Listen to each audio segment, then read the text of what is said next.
My friend Death. I have a friend I met when I was very young. The first time we met, he punched me in the stomach and then the heart as hard as he could. I felt pain. I felt sick. I felt confusion. I felt fear. And soon after, I began to feel angry. Yes, my friend is Death. And I met him when my first dog died.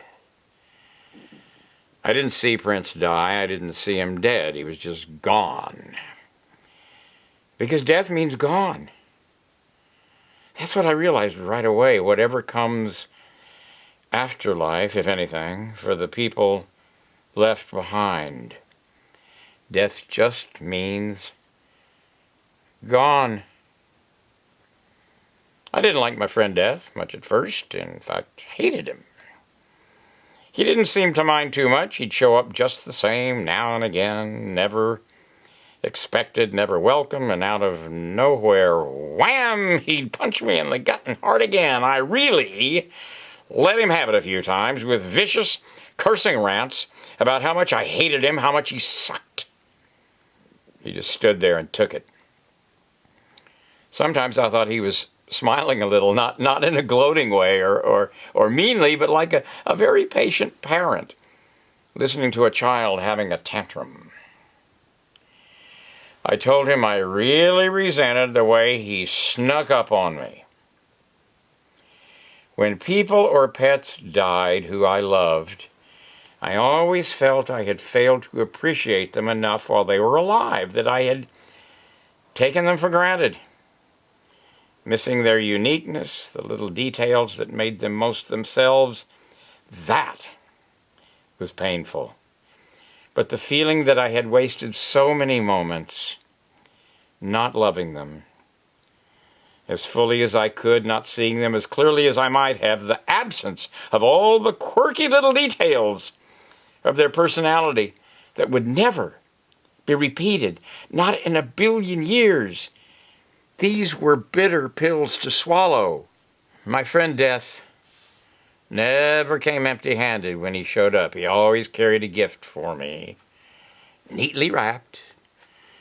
And every time I tore off the wrapping, it was the same thing inside: regret.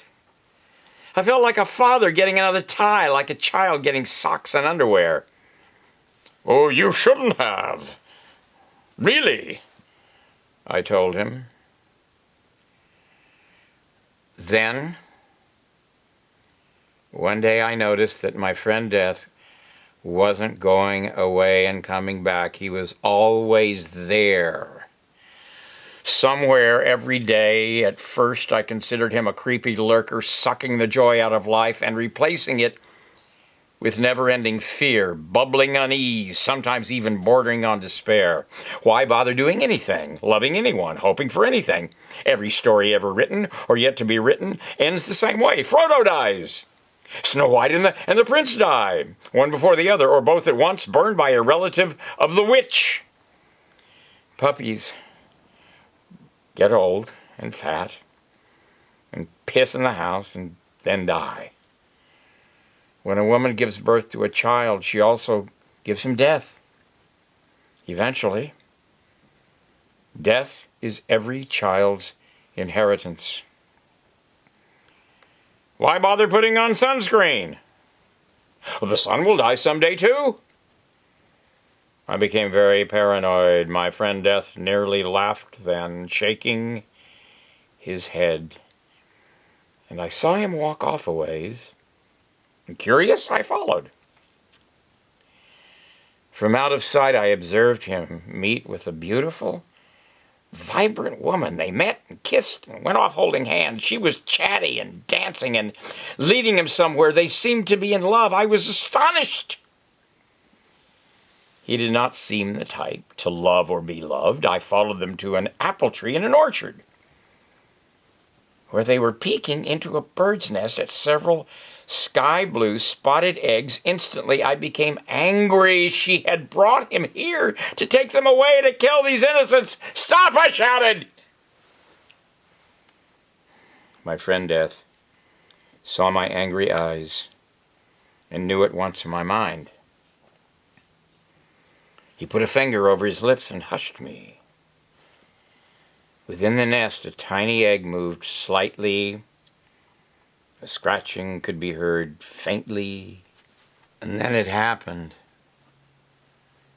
The bird was born. The egg cracked. The crack widened, and a tiny, gasping face emerged as if it were eating sunlight. It chirped feebly, and the woman laughed and clapped her hands. "My love is life.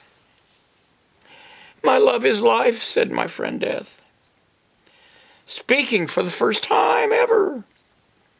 He had no time to explain further, for the woman led him off quickly to some other place, some other budding miracle, her hair and face radiant in the sunlight as they walked quickly, holding hands through the wet grass. I will never forget the sound of her laughter. It was golden like everything else that day. The sun, the trees, the moments themselves, translucent and throbbing with life. Now that I understand differently, my friend Death brings me a gift every day. Now when I tear off the wrappings, I no longer find only regret. I find many different things. Appreciation, gratitude, meaning, urgency, and ultimately love, because every story, every symphony, every life is planted in the soil of time and sprouts and grows and lives and dies in the only way possible that would not be a living hell. An endless story or symphony or life would all be completely unbearable in a sad and empty way, which, say what you will about Death, is not his style. He brings the sharp, irresistible, wakeful pain of epiphany. Possibly the greatest word ever. Without death, it would mean absolutely nothing. Life would mean absolutely nothing without death. Life and death together are the parents. Life and death together are the parents, both together, of what we call the human soul. But maybe I'm not explaining it very well. I leave it for one more wise to illuminate with far fewer words, and perhaps a 1-2 punch to the gut and heart. My friend, Death.